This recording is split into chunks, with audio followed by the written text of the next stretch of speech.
भारत पाकिस्तान के बीच जो तनावपूर्ण स्थिति चल रही थी उस पर युद्ध विराम का ऐलान कर दिया गया है और भारतीय सेना ने जिस शौर्य और पराक्रम का एक उदाहरण पेश किया कि पाकिस्तान के उन तमाम आतंकी और सैन्य ठिकानों को तबाह किया गया जहां से भारत में घुसपैठ करवाई जा रही थी और जिनकी सेना उन आतंकवादियों को सपोर्ट कर रही थी।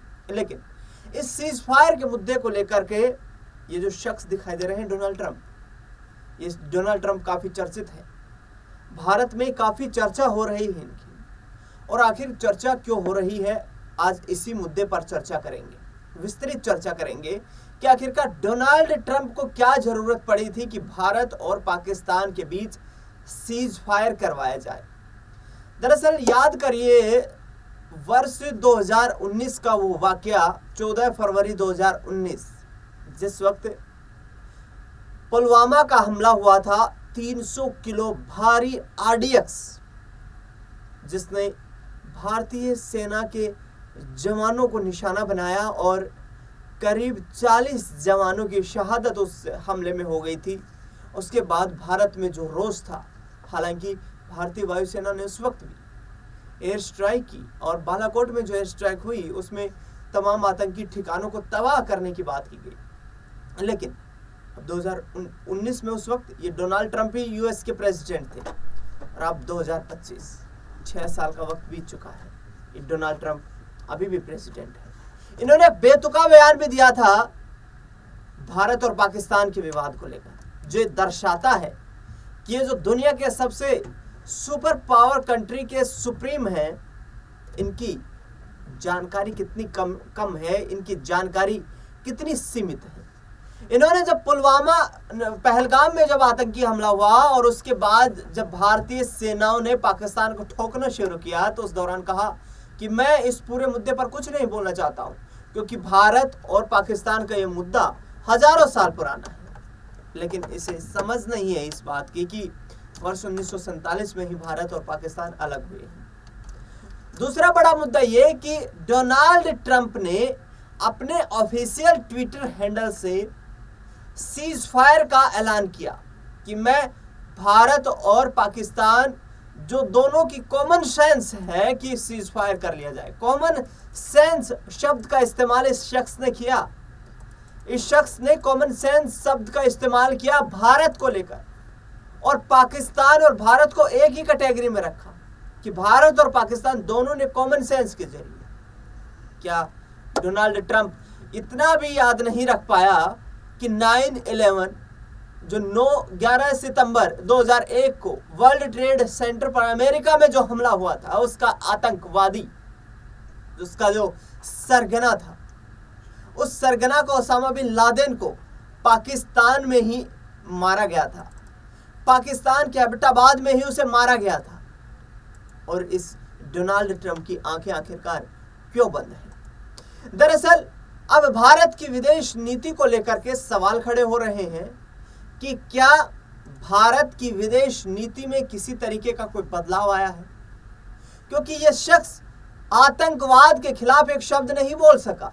ये डोनाल्ड ट्रंप आतंकवाद के खिलाफ एक शब्द नहीं बोल सका, लेकिन इसने सीज फायर करवा दिया, ये दावा कर रहा है। क्या भारत को इस तरीके के मीडिएटर्स की आवश्यकता है?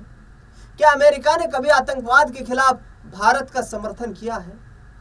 क्या अमेरिका भारत में आतंकवाद को खत्म करना चाहता है? ये बड़ा प्रश्न है, यक्ष प्रश्न है। और इसके पीछे का कारण और ये प्रश्न, ये सवाल मैं इसलिए खड़ा कर रहा हूं क्योंकि हाल ही में जैसे ही सीज फायर हुआ है उससे चंद घंटों पहले ही आईएमएफ ने $1 बिलियन अमेरिका को यथास्थिति तुरंत इमरजेंसी का कर्ज देने का ऐलान किया है, जिसे ये रोक सकते थे, डोनाल्ड ट्रंप रोक सकते थे, क्योंकि आईएमएफ का हेडक्वार्टर वॉशिंगटन डीसी में है। और यदि डोनाल्ड ट्रंप ये कहते कि इस पैसे से आतंकवाद को पोषित किया जाता है पाकिस्तान में, इसे रोका जा सकता था। दूसरा सबसे बड़ा उदाहरण, जिस वक्त कंधार हाईजैक करवाया गया उस दौरान पूरी दुनिया ने देखा कि मसूद अजहर आतंकवादी जो है उसका ठिकाना पाकिस्तान है। पीओके इसके साथ साथ पाकिस्तान के तमाम पूर्वी हिस्से पर वो आतंकी ठिकाने, वो शहर जहां हर जगह मसूद अजहर ने अपने आतंकी ठिकानों को बना रखा है। उस दौरान भी क्या अमेरिका की आंखें नहीं खुली थी? खैर, डोनाल्ड ट्रंप को तो इस बारे में पता ही नहीं होगा जब इसे यही नहीं पता है कि भारत और पाकिस्तान का विवाद कितना पुराना है। लेकिन क्या कोई प्रधानमंत्री इस तरीके से डोनाल्ड ट्रंप की बात को मान सकता है?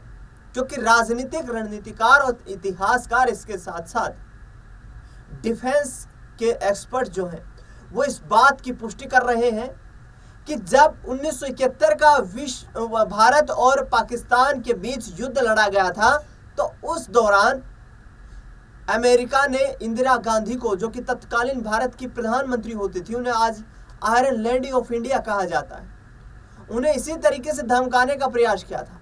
लेकिन अमेरिका का बिना किसी तरीके का खौफ दिखाए, बिना किसी बात का परवाह किए इंदिरा गांधी आगे बढ़ते रही, पाकिस्तान को 2 हिस्सों में बांट दिया। प्रधानमंत्री नरेंद्र मोदी पर सवाल उठते केंद्रीय गृह मंत्री अमित शाह पर, जिन्होंने यह कहा कि पीओके भारत का अभिन्न अंग है।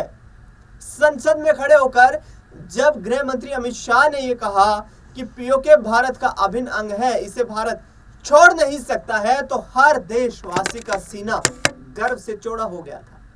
लेकिन आज जब पीओके को वापस लेने का वक्त आया, तो डोनाल्ड ट्रंप जैसे व्यक्ति को मध्यस्थ क्यों बनाएगा? सवाल ये देश पूछ रहा है। सवाल चाहिए इस देश को, स्पष्टीकरण चाहिए कि आखिरकार थर्ड पार्टी, जो कि भारत की इतनी महान सभ्यता है, भारत की विदेश नीति यह है कि कश्मीर के मुद्दे को लेकर कोई भी यहां पर दखल अंदाजी भारत को स्वीकार्य नहीं है, तो फिर डोनाल्ड ट्रंप को इस युद्ध के बीच में, इस तनावपूर्ण स्थिति के बीच में कूदने की क्या आवश्यकता थी? ये प्रश्न चिन्ह खड़ा होता है अमेरिका पर कि क्या अमेरिका ही भारत में आतंकवाद को बढ़ावा देने के लिए उसे उकसा रहा है, उसे सहयोग कर रहा है?